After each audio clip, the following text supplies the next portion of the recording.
یہی وجہ ہے کہ نبی کریم صلی اللہ علیہ وسلم بھی شعبان کا چاند بڑے اہتمام سے دیکھا کرتے تھے۔ چنانچہ روایت میں آتا ہے کہ حضرت عائشہ صدیقہ رضی اللہ تعالیٰ عنہ فرماتی ہیں کہ نبی کریم صلی اللہ علیہ وسلم ہلال شعبان کی جتنی حفاظت کرتے تھے اتنی کسی اور مہینے کی نہیں کرتے تھے۔ دوسرا کرنے کا کام یہ ہے کہ شعبان کے مہینے میں برکت کی دعا کرنی چاہیے۔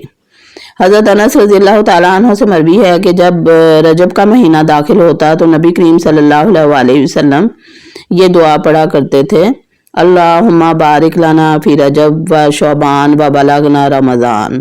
اے اللہ، رجب اور شعبان کے مہینے میں ہمیں برکت عطا فرما اور ہمیں بخیر و عافیت رمضان المبارک تک پہنچا دیجیے۔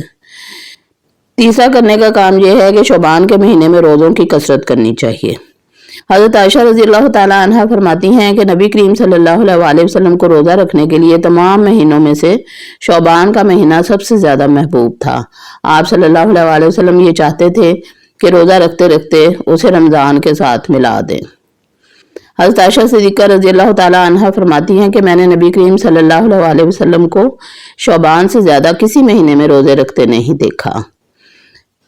صحیح مسلم 1156 اور صحیح بخاری 1969۔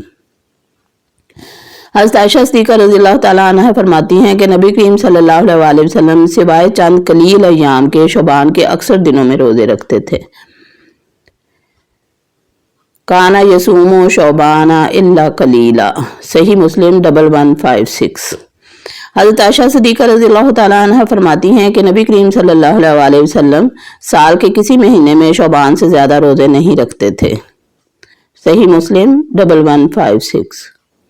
حضرت انس رضی اللہ تعالیٰ عنہ فرماتے ہیں کہ نبی کریم صلی اللہ علیہ وسلم سے دریافت کیا گیا کہ رمضان المبارک کے بعد کون سا روزہ افضل ہے؟ آپ صلی اللہ علیہ وسلم نے ارشاد فرمایا کہ وہ روزہ جو رمضان کی تعظیم میں شعبان کے مہینے میں رکھا جائے۔ ترمذی 663۔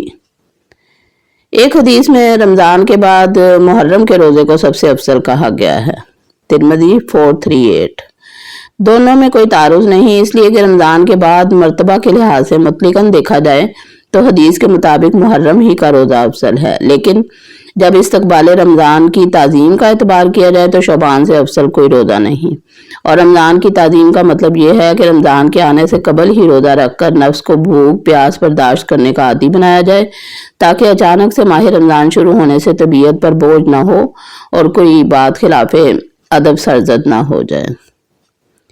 شعبان کے مہینے میں نبی صلی اللہ علیہ وسلم بکثرت روزے رکھنے کی وجہ یہ تھی کہ اس مہینے میں اللہ تعالیٰ کے حضور اعمال کی پیشی ہوتی ہے اور آپ صلی اللہ علیہ وسلم چاہتے تھے کہ روزے کی حالت میں اعمال کی پیشی ہو۔ شعب الایمان 3540۔ چوتھا کام شعبان کا رمضان کی تیاری ہے۔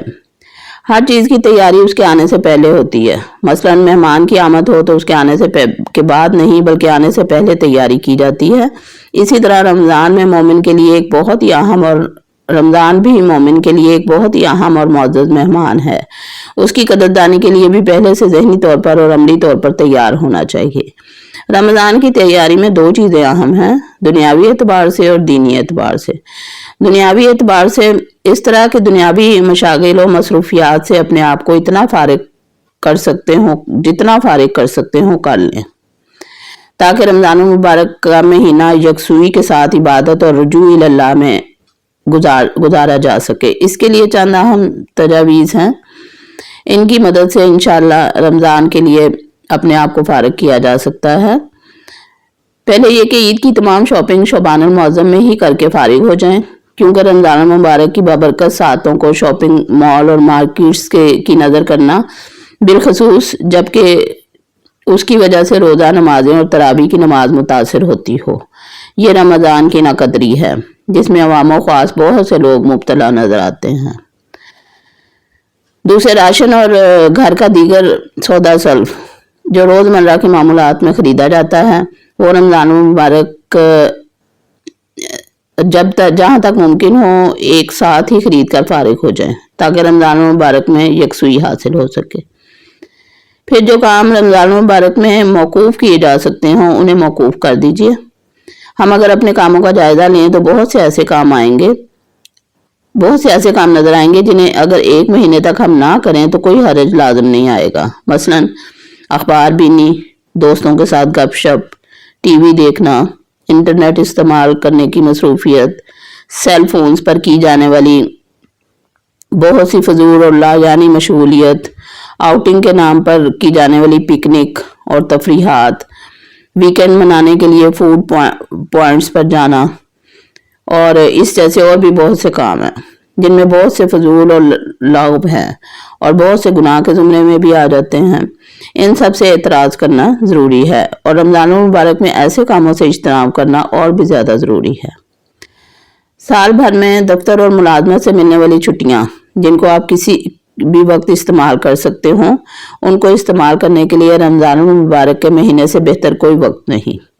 ایسی چھٹیوں کو رمضان میں استعمال کیجیے کہ خوب یکسوئی اور دل جمعی کے ساتھ صرف ایک کام یعنی عبادت اور رجوع اللہ کیا جا سکے۔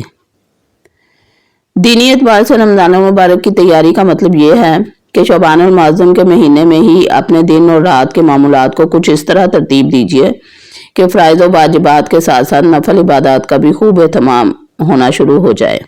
5 فرض نمازوں کو جماعت کے ساتھ مسجد میں ادا کیجیے، قرآن کریم کی روزانہ تلاوت کریں، نفلی نمازیں، اشراق، چاشت، اوابین اور تہجد کا اہتمام شروع کر دیں اور خوب دعائیں مانگنے کی کوشش کریں۔ دعاؤں کی قبولیت حاصل کرنے کے لیے ضروری ہے کہ دعا کی قبولیت کی شرائط کا اچھی طرح لحاظ رکھیں، ورنہ دعا قبول نہیں ہوگی۔ دعا کی قبولیت کی شرائط درج ذیل ہیں۔ نمبر 1، پہلی شرط، حرام سے اجتناب۔ حدیث کے مطابق جس کا کھانا پینا لباس وغیرہ حرام کا ہو اس کی دعا قبول نہیں ہوتی۔ چنانچہ حضرت ابو ہریرہ رضی اللہ تعالیٰ عنہ فرماتے ہیں کہ نبی کریم صلی اللہ علیہ وسلم نے ایک شخص کا تذکرہ کیا جو طویل سفر کرتا ہے اور اس کی وجہ سے وہ پراگندہ اور غبار آلود ہو جاتا ہے اور اس پر پراگندگی کی حالت میں اپنے ہاتھ اللہ تعالیٰ کے سامنے پھیلا کر کہتا ہے، اے میرے پروردگار، اے میرے پروردگار، حالانکہ اس کا کھانا پینا، اس کا لباس سب حرام ہے اور اس کی پرورش حرام مال سے کی گئی ہو تو اس کی دعا کیسے قبول ہو سکتی ہے؟ ترمذی 2989۔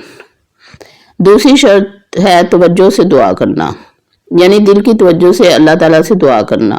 ایسا نہ ہو کہ غفلت میں صرف رٹے رٹائے دعائیہ کلمات زبان سے ادا کیے جائیں اور دل حاضر نہ ہو، کیونکہ حدیث کے مطابق ایسی غفلت کے ساتھ مانگی جانے والی دعا قابل قبول نہیں ہوتی۔ چنانچہ حضرت ابو ہریرہ رضی اللہ تعالیٰ عنہ نبی کریم صلی اللہ علیہ وسلم کا یہ ارشاد نقل فرماتے ہیں کہ اللہ تعالیٰ سے قبولیت کے یقین کے ساتھ دعا مانگا کرو اور جان لو کہ اللہ تعالیٰ غفلت اور لاپرواہی میں پڑے ہوئے دل کے ساتھ دعا قبول نہیں فرماتے۔ ترمذی 3479۔ تیسری شرط، ایک دوسرے کو امر بالمعروف اور نہی عن المنکر کرتے رہنے کا حکم۔ نیکی کا حکم دینا اور گناہوں سے روکنا اسلام کے اہم فرائض اور ذمہ داریوں میں سے ہے۔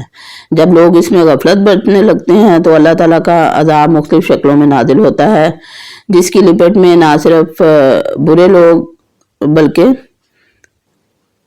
ان کو نہ روکنے والے بھی آ جاتے ہیں۔ چنانچہ قرآن کریم میں اللہ تعالیٰ ارشاد فرماتے ہیں، اور ڈرو اس وبال سے جو تم میں سے صرف ان لوگوں پر نہیں پڑے گا جنہوں نے ظلم کیا ہوگا، اور جان رکھو کہ اللہ تعالیٰ کا عذاب بڑا سخت ہے۔ جب اس امر بالمعروف اور نہی عن المنکر کو ترک کرنے کی وجہ سے اللہ تعالیٰ کا عذاب آتا ہے تو دعائیں بھی قبول نہیں ہوتی۔ حضرت حذیفہ بن یمان رضی اللہ تعالیٰ عنہ نبی صلی اللہ علیہ وسلم کا یہ ارشاد نقل فرماتے ہیں کہ قسم اس ذات کی جس کے قبضہ قدرت میں میری جان ہے، تم لوگ ضرور نیکی کا حکم دیتے اور برائیوں سے منع کرتے رہو، ورنہ قریب ہے کہ اللہ تعالیٰ تم پر اپنی جانب سے ایسا عذاب بھیجیں گے کہ تم اس سے دعا کرو گے لیکن تمہاری دعا قبول نہیں کی جائے گی۔ اس سے معلوم ہوتا ہے، یہ ترمذی کی حدیث ہے 2169۔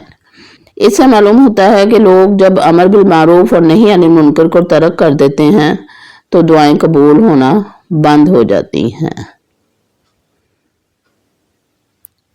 اللہ تعالی ہم سب کو شبان المعظم کی برکات سے مستفیض ہونے کی توفیق عطا فرمائے اور رمضان المبارک کی تیاری کی توفیق عطا فرمائے اور بخیر و عافیت اس مہینے کی برکات سے مستفیض فرمائے